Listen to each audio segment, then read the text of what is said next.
Dear God, on this 180th day of my awesome abstinence to commitment journey, I thank you for being my Jehovah Shalom. Father God, you are a God of peace.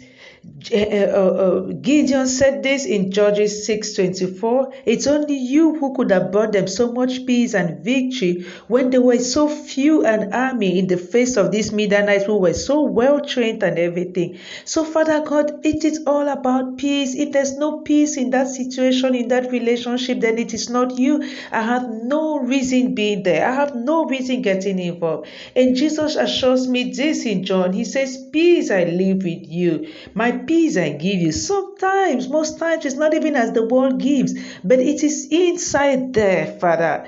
And so there's no way anybody can make me feel not peaceful and then be using your name. That's why I am just so keen on talking about abuse and talking about how people are being abused. Once you don't feel the peace of God in you, no, please get out of it.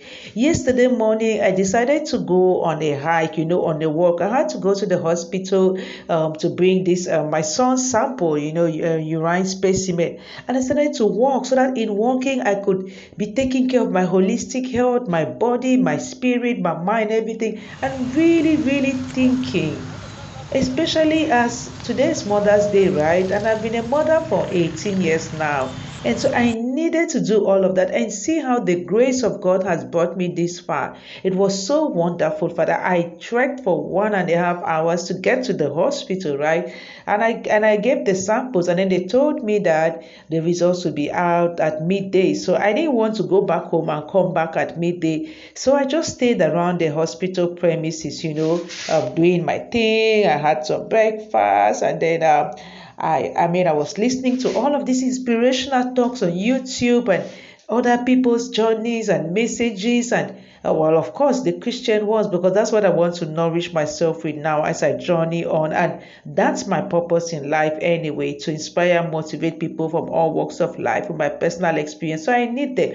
And so I did this live video about the why. What is your why? What is your why for even going into that relationship? What is your why for going into that church? What is your why? If people really thought before they did something, then they could easily see when something wrong was happening. And it really helped me to reflect and to be more conscious of how hard I have to think about something before doing it, because our lesson for yesterday was fear is not justified in any form. Father, if you are a God of peace, what are we doing with fear anyway? So when I went to collect the results and the nurse was mean, or the laboratory, and I said, you're not stealing my peace. So I didn't feel good about the experience, but then I said, no, just put that out there, push it away, and go back home. And so I was happy. I got my chair back and I got back home. I didn't walk again. I was so tired.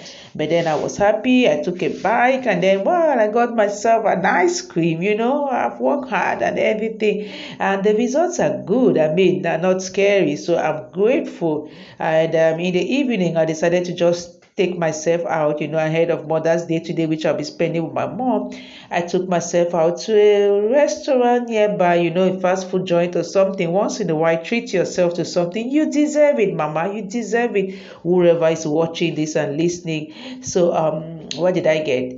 I got some, I was on a small budget, 2K, and I didn't even finish it. I had 100 francs when I got back home. So I got chicken nuggets for 1,000, and I got a small pack of French fries for 500.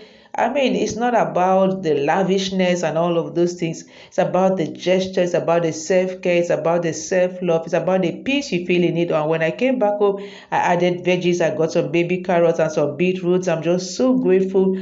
My sister just knows this, my kind of crazy things, and she does them for me. And it's good. It helps me even in my digestion, in everything, detoxing, purifying, cleaning up, all of that. So I really love it. This morning I'm going to be looking at the part 4 of this spiritual abuse series on how are we abused, and I'm going to be talking about my own experience and what I've also been reading and watching online about other people's experiences. And I know that I have your peace with me through it all. Thank you.